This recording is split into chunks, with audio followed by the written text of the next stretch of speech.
imagine what would it be like to be on a mountainside with 5,000 other people. So what came to mind to me was this memory of being at the Telluride Bluegrass Festival in the mountains of southern Colorado. And the reason I wondered why, of all the outdoor concerts I've been on at a hillside, Miller Outdoor Theater, Simply Woods Mitchell Pavilion, where there's a hillside and such, even another mountain out in Colorado, I was at another concert there. Why did I think of those?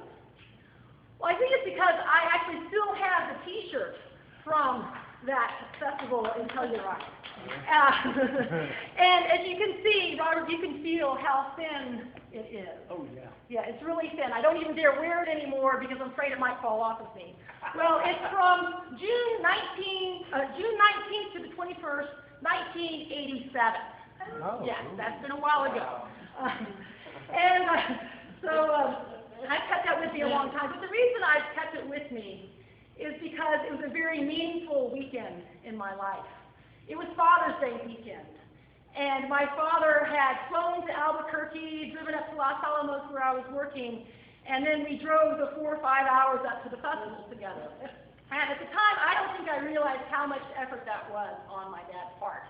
In fact, I was pretty unaware of other people and unaware of myself at that time. I had dropped out of graduate school the previous fall, kind of bounced around doing geology field assistant stuff, and finally landed this job at Los Alamos where I had worked one summer. And they had told me the job lasts from 6 months to 2 years. Well, sure, I'll take it. But by the time Father's Day weekend had come along, I found out it was only going to be through the summer. And I had no idea what I was going to do after that. I was feeling pretty lost, a little confused. And at that time when my dad came, he said, let's go to this festival together. So I keep that T-shirt to remind me that even though I wasn't really living up to the expectations that I had thought that he had of me, he was still there for me. So as I'm remembering that time at Telluride, it actually takes me to the last part of our gospel reading today, when the disciples are in the boat. And there's this storm there, and they've just witnessed this thing that just went on. I mean, can you imagine what the disciples were saying to themselves? What just happened today? I mean, there are all these people who just showed up, and they're all expecting something. And, oh my God, you know, they got something all right, they all got fed. And it's like, yeah, but they're going to be expecting even more. It's like, yeah, they want him to be king.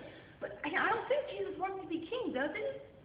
Some of the disciples thought, well, it might be kind of cool to have Jesus as king. In other words, like, no, wait, there's enough going on, with all this healing and teaching, and now they've been fed, they're going to expect a whole lot out of him, and that means they're going to expect a whole lot out of us. By the way, where is Jesus right now? Now, he probably needed time to himself and sent us off, hoping that the crowds would get distracted and think he was with us, and so left him by himself. And well, that means that we get on the other side, that the crowds are going to be there expecting Jesus, and it's just going to be us. And what are we going to do? How are we going to satisfy them? So that was the anxiety that the disciples might have been having when they were on the boat when the storms started to come.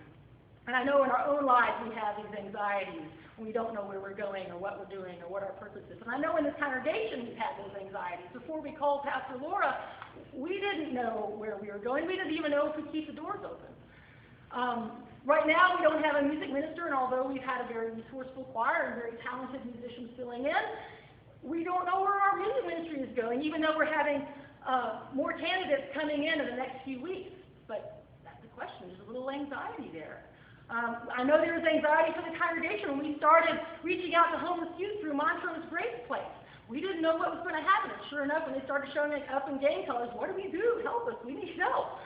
So then we still have questions about where our congregation is going. Are we getting led to ministry in El Salvador, to ministry with the blind? Where are we going?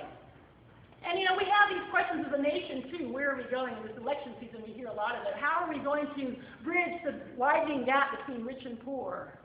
How are we going to deal with all the people coming to this country from other places who want a better life? How are we going to provide education, access to quality health care? How are we going to do all this? And as a global community, we ask questions too. I mean, when we see conflicts where innocent people become victims, in Syria, in South Sudan, in Palestine. And then, we also, what do we do about global warming? I mean, there's all these questions that we have, and it feels like we're in this storm out here on our own by ourselves. And when the disciples were there on the Sea of Galilee, and they had probably worked themselves into a state of doubt, perhaps, and they were paralyzed in the face of the storm, that's when they see Jesus and hear him say, "It is I, do not be afraid." And some translations say, "Here I am, do not be afraid." Now this wasn't Jesus saying, "Hey guys, it's me, Jesus." And it might sound like it's the same thing to us, but actually to Jews, hearing the words, "Here I am," has a great history that goes all the way back to their great leader, Moses. You see, Moses, we know him as being the one who led his people out of slavery in Egypt and gave the people the Ten Commandments, but he wasn't always a great leader. In fact, when he was in Egypt, he killed an Egyptian, and he was scared. And so he ran away from his people, started a new life with some other people, got married, tended his father-in-law's flock, and when he was there tending his father-in-law's flock, he saw this burning bush, but the bush wasn't getting consumed. It didn't turn into ashes, So he looked at it and he heard God saying, "Moses, take off your sandals. You're standing on holy ground. And guess what? I've got a message for you. I've got a plan for you.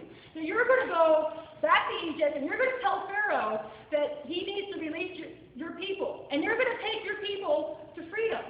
Amen. And Moses says, who am I to do this? And God says, "I will certainly be with you." So then Moses says, "Well, I've been away from my people for a long time. If I go back, who do I tell them who has sent me to carry out this great plan of leading them?" And the answer comes, Yahweh. Tell them Yahweh sent you.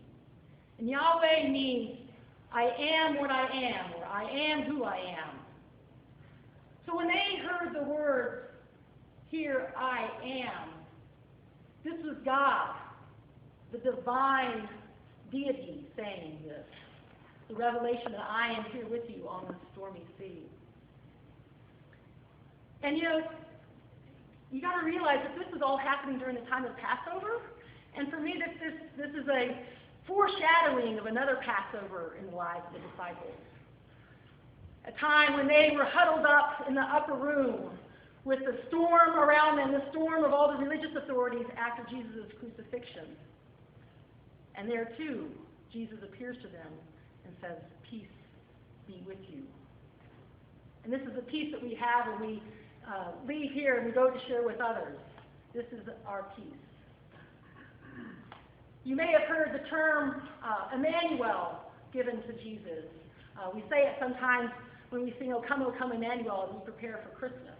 And we'll sing it today in our hymn of the day. And it means God with us. God was with Moses as he led the people. God was with the disciples on the Sea of Galilee. God was with them in the upper room. And God is still with us today in the risen Christ. And we luckily have a reminder of this. And it's not just some old t-shirt that reminds us of this. It's the holy meal that we have, that we come to. And as Pastor Laura says, the great Thanksgiving before we share in the bread and cup, she reminds us of all the things that God has done, God's faithfulness through the